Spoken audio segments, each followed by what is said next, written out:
Point sir. Sir ಈಕೆ ವರ್ಷಕ್ಕೆ ಎಷ್ಟು ಮಾರಾಟ ಮಾಡ್ತಾರೆ? ವರ್ಷಕ್ಕೆ ನಾನು ಹೇಳಿದ್ನಲ್ಲ ಸರ್, ಒಂದು 2 ಲಕ್ಷ ರೂಪಾಯಿ ಹಿಕ್ಕಿ ಒಳಗೆ ಆದಾಯ ಬರುತ್ತೆ. 2 ಲಕ್ಷ ಆದಾಯ ಬರುತ್ತೆ ಸರ್.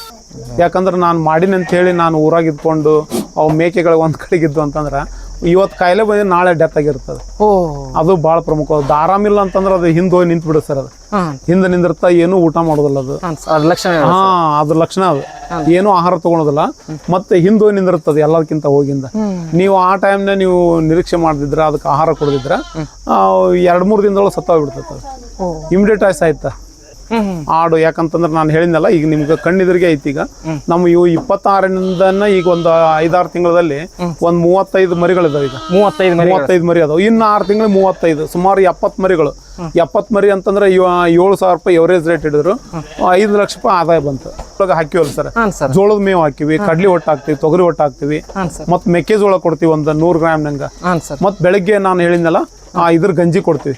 ಯಾವುದು ಭತ್ತದ ಗಂಜಿ ಮತ್ತು ಇದನ್ನ ಯಾವುದು ಶೇಂಗಾ ಹಿಂಡಿ, ಇವು ಮಿಶ್ರಣ ಮಾಡಿ ಬೆಳಗ್ಗೆ ಗಂಜಿ ಕೊಡ್ತೀವಿ ಸರ್. ಇವು ಕಂಪಲ್ಸರಿ ಸರ್. ವಿಟಮಿನ್ ಮಿನರಲ್ಸ್ ಕೊಡ್ತೀವಿ. ತಳಿ ಸರ್ ಇದು 3 ಮರಿ ಹಾಕತ್ ಸರ್. ಇದು ಸರ್ ಇದು ಆಡು ಸರ್, ಉಸ್ಮಾನಾಬಾದ್ ಸರ್. ಉಸ್ಮಾನಾಬಾದಿ ಇದು ನಮ್ಮ ಸ್ಥಳೀಯ ಆಡು ಸರ್. ಇದು ನಮ್ಮ ಸ್ಥಳೀಯ ಇಲ್ಲೇ ಲೋಕಲ್.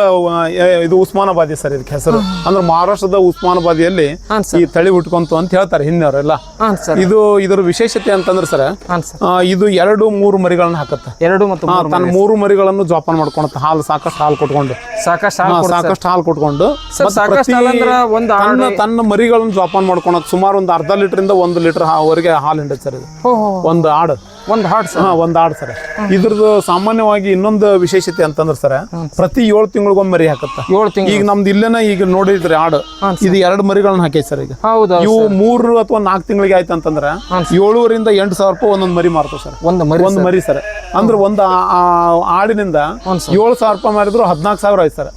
14,000 28,000 ಒಂದು ಆಡಿಂದ ಒಂದು ವರ್ಷಕ್ಕೆ 28,000 ರೂಪಾಯಿ ಆದಾಯ ಬರ್ತದೆ. ನಾವು ಸುಮಾರು ಒಂದು 26 ಆಡುಗಳು ಒಂದು ಹೋತ ಇಟ್ಕೊಂಡಿವಿ ಸರ್. ಇದು ಹೋತ ಅದರ್ದರ್ ಸರ್. ಇದು ಉಸ್ಮಾನಾಬಾದಿ. ಇದು ಇಲ್ಲ ಐತಲ್ ಸರ್. ಸರ್ ಅದೊಂದು ಮಾರ್ಬೋದು ಸರ್. ಇದು 45. ಈಗ ಸದ್ಯಕ್ಕೆ ಬಕ್ರೀದ್ ಹಬ್ಬ ಐತಲ್ ಸರ್, 40,000ರಿಂದ 45,000 ರೂಪಾಯಿ ಮಾರತ್ ಸರ್. ಇದು ಒಂದು ಹೋತ ಸರ್. 45,000 ಸರ್. ಎಷ್ಟು ತಿಂಗಳದ್ದು ಸರ್ ಅದು? ಇದು ಆಗಲೇ 2 ವರ್ಷದ ಐತೆ ಸರ್. 2 ವರ್ಷದ ಸರ್. ಇದ್ರ ಮರಿಗಳನ್ನೆಲ್ಲ ಇಲ್ಲೇ ನಾವು ಈಗ ನಾನು ಹೇಳಿದ್ನಲ್ಲ, ಒಂದು ಆಡು 2 ಮರಿಗಳನ್ನ ಹಾಕತ್ತಂತ ಹೇಳಿ ಸುಮಾರು ಈಗ ಒಂದು 10-12 ಆಡು ಇದಾವೆ ಸರ್. ಅದ್ರ 32 ಮರಿ ಇಲ್ಲದ ಸರ್. 32 ಮರಿಗಳು ಇಲ್ಲದ ಸರ್. ಇಲ್ಲಿ ಮಲ್ಕೊಂಡ ನೋಡಿ.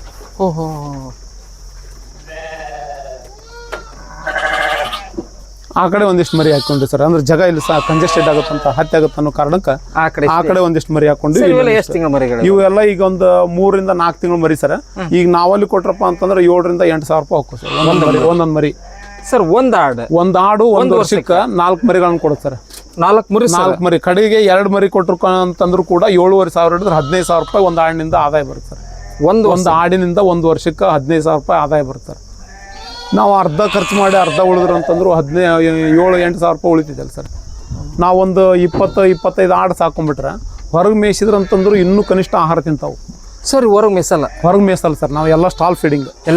ಎಲ್ಲ ಸ್ಟಾಲ್ ಫೀಡಿಂಗ್ ಸರ್. ಯಾವ ಹೊರಗಡೆ ಹೋಗುದಿಲ್ಲ ಸರ್. ಎಲ್ಲಿ ಹೊರಗೆ ಹೋಗೋದು ಸರ್. ಸರ್ ಹೊರಗೆ ಹೋಗಲಿಲ್ಲ ಅಂದ್ರೆ ಏನೋ ತೊಂದರೆ ಆಗ್ತಾವ ಸರ್? ಏನೂ ಆಗೋದು ಸರ್. ಮತ್ತೆ ನಾವು ಈಗ ಸುಮಾರು 2019ರಿಂದ ಇಲ್ಲೇ ಅದಾವು. ಏನೂ ಆಗಿಲ್ಲ ಸರ್. ನಾವು ಲಸಿಕೆ ಹಾಕಿಸ್ತೀವಿ. ಅವಕ್ಕೆ ಬೇಕಾಗುವಂತ ನಾನು ಹೇಳಿದ್ನಲ್ಲ 7 ಆಹಾರದ ಘಟಕಗಳನ್ನ ಮೇಂಟೈನ್ ಮಾಡ್ತೀವಿ ನಾವು. TMR ಅಂತ ಹೇಳ್ತಾರೆ, ಟೋಟಲ್ ಮಿಕ್ಸ್ ರೇಷನ್. ಇವನ್ ಕಂಪಲ್ಸರಿ ಕೊಡ್ತೀವಿ ನಾವು. ಮತ್ತೆ ಡಿವರ್ಮಿಂಗ್ ಮಾಡ್ತೀವಿ, ವ್ಯಾಕ್ಸಿನೇಷನ್ ಮಾಡ್ತೀವಿ. ಈ ಪ್ರಮುಖ ಅಂಶಗಳನ್ನ ಇಟ್ಕೊಂಡ್ರ ಅಂತಂದ್ರೆ ಆಡು ಮತ್ತು ಕುರಿ ಸಾಕಾಣಿಕೆ ಇಲ್ಲಿ ಏನು ತೊಂದರೆ ಇಲ್ಲ. ಏನಿಲ್ಲ ಸರ್. ಏನೂ ಇಲ್ಲ ಸರ್. ಈಗ ಇದು ಉಸ್ಮಾನಾಬಾದ್ ಅಂತ ಹೇಳಿದ್ರೆ ನಮ್ಮಲ್ಲಿರೋ ಜವಾರಿ ಅದಕ್ಕೇನ್ ತಳಿ ಹೆಸರು ಐತಿ ಸರ್? ನಮ್ಮಲ್ಲಿ ಜವಾರಿ ಆಡುಗಳಿಗೆನ ನಾವ್ ಏನಂತ ಉಸ್ಮಾನಾಬಾದಿ ಅಂತ ಕರಿತೀವಿ ನಾವು. ನಮ್ಮಲ್ಲಿ ಸ್ಥಳೀಯ ಪ್ರಭೇದ ಇದು. ನಮ್ಮ ಸ್ಥಳೀಯ ಪ್ರಭೇದ ಇದು. ಇದಕ್ಕ ಉಸ್ಮಾನಾಬಾದಿ ಅಂತ ಹೇಳ್ತಾರೆ. ನಮ್ಮ ಸ್ಥಳೀಯ ಪಂಜಾಬ್ ಮತ್ತು ಈ ಗುಜರಾತ್ ಸೈಡ್ ಬೀಟೆಲ್ ಅಂತ ಮೇಕೆ ಸಿಗುತ್ತೆ ಸರ್. ಮತ್ತೆ ಬೋಯರ್ ಅಂತ ವಿದೇಶಿ ತಳಿ ಐತಿ ಸರ್. ಅವು ತುಂಬಾ ವೇಟ್ ಇರ್ತಾವ.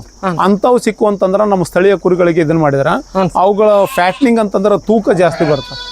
ಅಂದ್ರೆ ಕ್ರಾಸ್ ಬ್ರೀಡ್ ಮಾಡ್ಕೊಂಡ್ರೆ ಹಂಗ್ ಮಾಡೋದ್ರಿಂದ ನೀವು ಹೆಚ್ಚು ಒಂದ್ ಮರಿನ ಹೆಚ್ಚು ಆದಾಯಕ್ಕೆ ನೀವು ಇದನ್ನ ಮಾರಾಟ ಮಾಡಿ. ಅಂದ್ರೆ ಇದು ತೂಕ ಕಡಿಮೆ ಬರ್ತಾರೆ. ಈಗ ಇಲ್ಲದ ನೋಡ್ರಿ ಇವು ಬಾಳ ಅಂದ್ರ 1 kg ಹೆಚ್ಚು ಕಡಿಮೆ ಅದಾವ ಅಷ್ಟಾವು. ಈ ತೂಕ ಕಡಿಮೆ ಇರೋದ್ರಿಂದ ತೂಕ ಜಾಸ್ತಿ ಇದ್ರ ಡಿಮಾಂಡ್ ಜಾಸ್ತಿ ಸರ್ ಮಾರುಕಟ್ಟೆಯಲ್ಲಿ. ಅದಕ್ಕೆ ನೀವು ಚೆನ್ನಾಗಿ ಕಾಣ್ಬೇಕು ಮತ್ತು ಇರ್ಬೇಕಂತಂದ್ರ ಬೀಟೆಲ್ ಅಥವಾ ಬೋಯರ್ ನೀವು ಕ್ರಾಸ್ ಮಾಡ್ಕೊಂಡ್ರು ಕೂಡ ಇನ್ನು ನಿಮ್ಗ ಹೆಚ್ಚು ಆದಾಯ ನಿರೀಕ್ಷೆ ಮಾಡ್ಬೋದು. ಇಷ್ಟರಿಂದನ ಇದೇ 26 ಆಡಿಂದ ನೀವು ಕ್ರಾಸ್ ಬ್ರೀಡಿಂಗ್ ಮಾಡ್ಕೊಂಡ್ರೆ ಇನ್ನೂ ಹೆಚ್ಚು ಆದಾಯ ತಗೋಬಹುದು ಸರ್. ಸರ್ ಈಗ ಟಗರು ಕುರಿ ಈಗ ಆಡು ಬಂತು ಸರ್, ಇದ್ರ ಯಾವ್ದು ಬೆಸ್ಟ್ ಸರ್?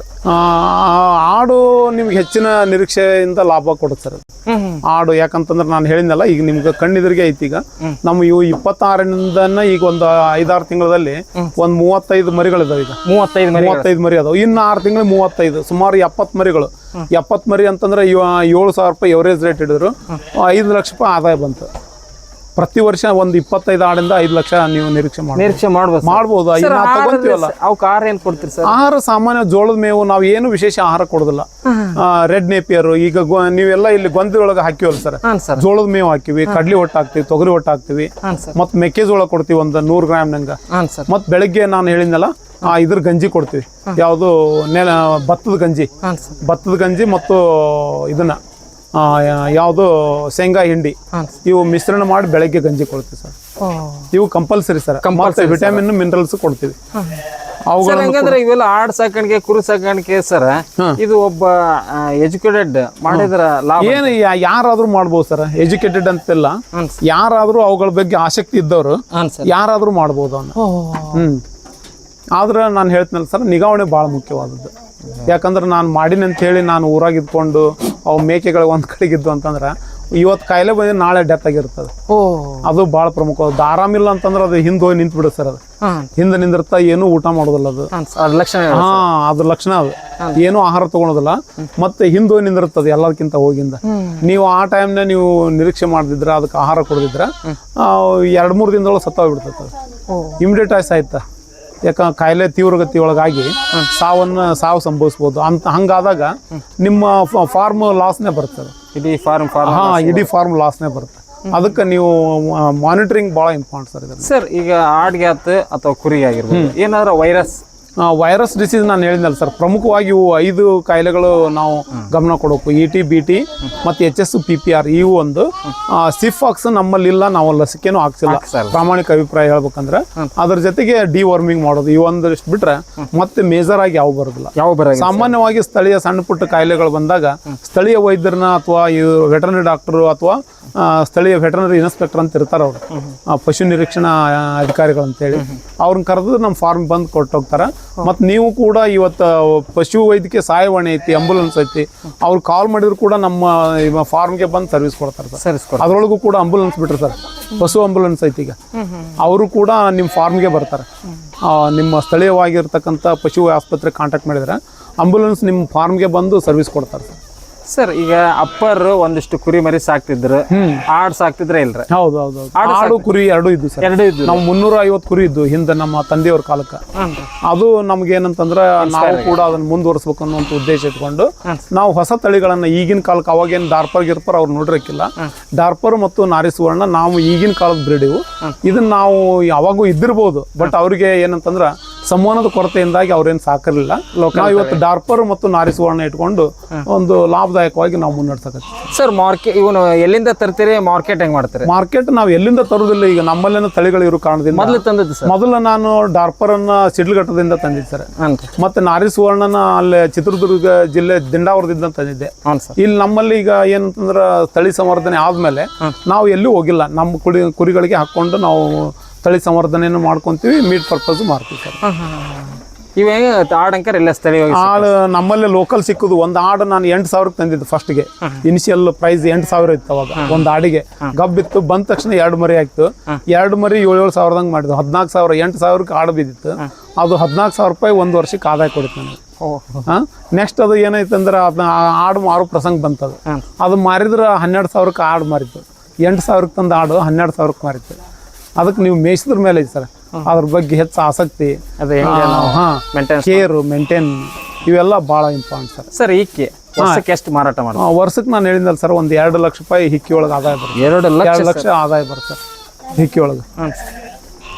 ಸರ್ ಆಹಾರ ಖರ್ಚು ರೀ? ಆಹಾರದ ಖರ್ಚು ಎಲ್ಲ ಕೂಡಿ ಒಂದು 7 ರಿಂದ 8 ಲಕ್ಷ ಆಗ್ಬೋದು ಸರ್. ಅಂದ್ರೆ ಈಕ್ಕಿ ಮಾರ್ತೀರಿ? ಹಿಕ್ಕಿ ಮಾರ್ತೀವಿ, ಅವನ್ನೆಲ್ಲ ತೆಗೆದ್ರೆ ಬರೇ ಮೊದಲು ಆಹಾರಕ್ಕಾಗಿನ ಸರ್ ಮೆಕ್ಕೆಜೋಳ ಪರ್ಚೇಸ್ ಮಾಡ್ತೀವಿ ನಾವು. ನಮ್ಮ ಹೊಲದೊಳಗೆ ಮೇವ್ತೀವಿ ಮತ್ತು ಹೊಟ್ಟು ಮೇವುಗಳನ್ನ ನಮ್ಮ ಇವು ಏನಂತಂದ್ರೆ ನಮ್ಮ ಹೊಲಗಳದಾವ ಸರ್, ನಾವು ಮೇಂಟೈನ್ ಮಾಡ್ಲಾರ್ದಕ್ಕೆ ನಾವು ಬೇರೆದವ್ರಿಗೆ ಕೊಟ್ಟಿವಿ ಅವನ್ನ. ಬಟ್ ನಾವು ಆಹಾರಗಳನ್ನ ಎಲ್ಲ ಕೊಂಡ್ಕೊಂತೀವಿ ನಾವು. 4 ರಿಂದ 5-5.5 ಲಕ್ಷ ಅಂದ್ರೆ ಆಹಾರ ಸಾಕಷ್ಟಾಗುತ್ತೆ. ಒಬ್ರು ಲೇಬರ್ಗೆ ಅಂದ್ರೆ 1.5 ಲಕ್ಷ ಹಿಡ್ರಿ ನೀವು. ಇಷ್ಟೆಲ್ಲ ಹಿಡಿದ್ರು 6 ರಿಂದ 7 ಲಕ್ಷ ಖರ್ಚು, ಒಂದು 15 ಲಕ್ಷ ರೂಪಾಯಿ ಆದಾಯ ಬರ್ಬೋದು. 15 ಲಕ್ಷ ಒಟ್ಟು ಎಲ್ಲ ಕೂಡಿ ನಿಮ್ಮ ನಿವ್ವಳ ಲಾಭ ಒಂದು 7 ರಿಂದ 8 ಲಕ್ಷ ಇದ್ದೇ ಇರುತ್ತೆ. ಇಷ್ಟು ಸರ್ ಆರಾಮ್ ಜೀವನ ನಡೆಸ್ಬೋದು? ಆರಾಮಾಗಿ ನಡೆಸ್ಬೋದು ಸರ್. ಇದ್ರ ಏನು ಸರ್, ರೆಗ್ಯುಲರ್ ಮೇಂಟೆನೆನ್ಸ್ ಅದು ಇಂಪಾರ್ಟೆಂಟ್. ನಿಯಮಿತವಾಗಿ ನಿಗಾವಣೆ ಮತ್ತು ಅದರ ಜೊತೆಗೆ ನಿಮ್ಮ ಒಡನಾಟ ಇವು ಎರಡೂ ಇದ್ದು ಅಂತಂದ್ರೆ ಅವು ಏನು ತಿಂದವು, ಯಾವ ಮೇಯ್ತವು, ಮತ್ತು ಹೆಂಗೆ ಆಹಾರ ತೊಗೊಳಕತ್ತವು, ಇವನ್ನೆಲ್ಲ ನೀವು ಗಮನ ಕೊಡದೇ ಇದ್ರೆ ಇದನ್ನು ಮಾಡೋಕ್ಕಾಗೋದಿಲ್ಲ. ನೋಡಿ ಸ್ನೇಹಿತರೆ, ಸರ್ ಒಂದು ಅದ್ಭುತ ಇವತ್ತು ಕೃಷಿ ಮನೆ ನಾವು ಬಂದಕ್ಕೂ ಒಂದು ಸಾರ್ಥಕ ಅಂತ ಹೇಳ್ತೇನೆ. ಸಾಕಷ್ಟು ರೈತರು ನಮ್ಮ ಸಬ್ಸ್ಕ್ರೈಬರ್ ಇರ್ಬೋದು, ಬೇರೆ ಬೇರೆ ರೈತರು ಇರ್ಬೋದು, ಇವತ್ತು ನೋಡ್ತಾ ಇರ್ಬೋದು, ಒಂದು ಅದ್ಭುತವಾದ ಒಂದು ಕೃಷಿ ಮನೆಗೆ ಬಂದಿನಂತ ನಾನು ಹೆಮ್ಮೆಯಿಂದ ಹೇಳ್ತೀನಿ. ಇವರು ಒಂದು ಫಾರ್ಮ್ನಲ್ಲಿ ಸುಮಾರು 4 ವೆರೈಟಿ ಡಾಫರ್ ಆಗಿರ್ಬೋದು, ನಾರಿಸುವರ್ಣ ಆಗಿರ್ಬೋದು, ಎಳಗಾಗಿರ್ಬೋದು, ಅಮ್ಮಿನಗಡ, ಜೊತೆಗೆ ನಮ್ಮ ಉಸ್ಮಾನಾಬಾದ್ ಆಡ ಸಾಕಾಣಿಕೆ, ಇವು ಇವತ್ತು ನಾವು ನಿಮ್ಗೆ ಪರಿಚಯ ಮಾಡ್ತೀವಿ. ಇನ್ನೂ ಏನೇನದ ಪರಿಚಯ ಮಾಡಿಕೊಡ್ತೀನಿ. ಈ ಸದ್ಯ ನಿಮಗೆ ಈ 4 ತಳಿ ಇದ್ದಾರೆ ಮತ್ತು ಅವ್ರನ್ನ ನಿರ್ವಹಣೆ ಹೆಂಗೆ ಮಾಡ್ತಾರೆ ಅಂತ ಅವರು ಅತ್ಯದ್ಭುತವಾಗಿ ವಿವರಣೆ ನೀಡಿದ್ದಾರೆ. ಈ ಮಾಹಿತಿ ನಿಮ್ಗೆ ಇಷ್ಟ ಆದರೆ ಲೈಕ್ ಕೊಡಿ, ಕಾಮೆಂಟ್ ಮಾಡಿ, ಶೇರ್ ಮಾಡಿ. ಧನ್ಯವಾದಗಳು ಸರ್. ನಮಸ್ತೆ ಸರ್. ನಮಸ್ತೆ.